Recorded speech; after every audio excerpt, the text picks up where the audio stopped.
Hi everyone, Chris here, and today I wanted to talk about the least loved of Bloom's taxonomies. So, Bloom's taxonomy has three different domains. There's the cognitive domain, which gets all the love, and that's the knowledge domain. Um, and for the most part, that's mostly what's taught in school. So, it's understandable that that gets the love.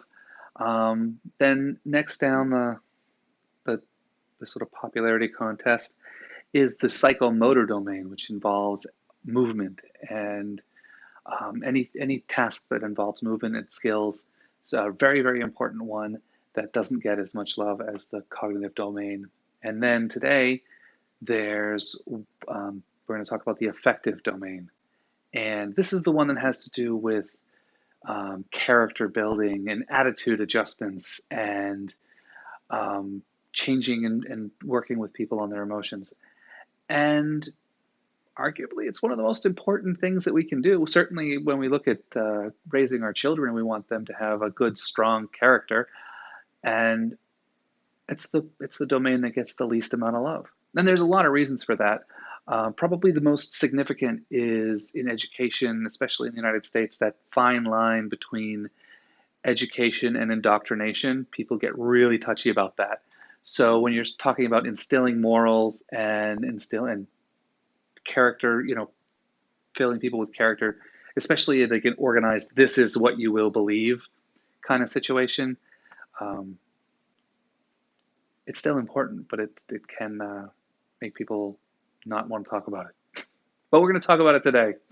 So there are 5 levels in the affective domain, and I'm just going to go from the bottom up and sort of just do a really quick rundown on what they are and sort of how they can be used. So the first one is receiving,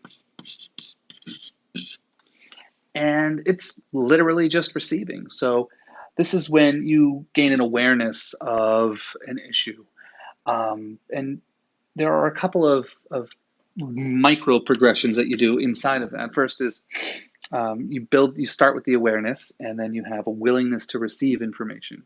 So it requires you to be open and not completely shut off. And then the last one, that sort of micro level, is that having that control or selected attention, so you're actually focusing on the issue. And there are lots of different things. This could be just awareness in the general situation that you're in, or through exposure to media. So this is where video does a great job of bringing awareness to issues and things like that. And then the second level is responding. And responding is when you end up having a reaction to the information you're receiving. And again, it sort of has that openness involved. You have to have a willingness to have a reaction. And so once you've learned about an issue and you've received information about it and you've had a reaction to it, the next level is value or valuing. And this doesn't necessarily mean that you place a value on whatever it is that you're receiving. It's that you place a value on it, and you start to see the importance, I suppose, if not, because sometimes it can be you could be trying to teach someone not to do something. So it's all about building that value and that worth. And this is also where you build in the commitment to change. So if you're trying to get someone to care about recycling, you might teach them in the cognitive domain which plastics go in which bins because they have all those stupid numbers that are frustrating. And then in the psychomotor domain, you may actually teach them how to properly wash out all of their recyclables, because you do know you're supposed to wash that stuff out, right? Like you can't just throw the can with the slime in there. You're supposed to rinse that out. And then probably first, before you even start with those, you'd want to start with the affective domain and have people start to care about recycling in the first place. So People need to receive the information, they need to have a response, and they need to value this change and make a commitment to change. And then the next level up is organizing. And probably a better name for this level is integration.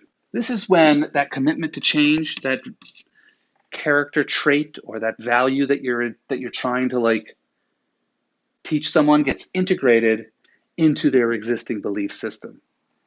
And then the last one is called characterizing.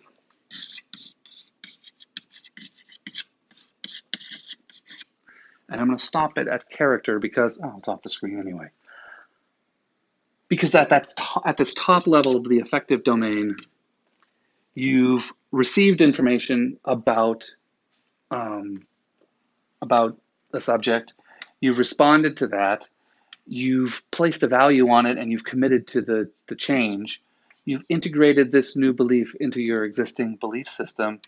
And in the top level of this domain, you've integrated that into your character. And so that belief now guides your actions, a lot of times unconsciously at this point. It's a part of your character. And